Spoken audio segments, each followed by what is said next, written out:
నేను కొణిదెల పవన్ కళ్యాణ్ అనే నేను శాసనం ద్వారా నిర్మితమైన భారత రాజ్యాంగం పట్ల నిజమైన విశ్వాసం విధేయత చూపుతానని, భారతదేశ సార్వభౌమాధికారాన్ని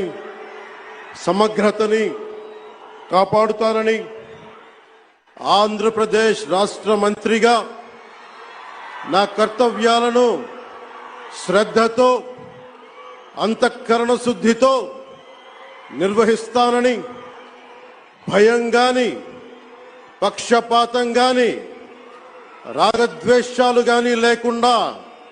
రాజ్యాంగాన్ని శాసనాలని అనుసరించి ప్రజలందరికీ న్యాయం చేకూరుస్తానని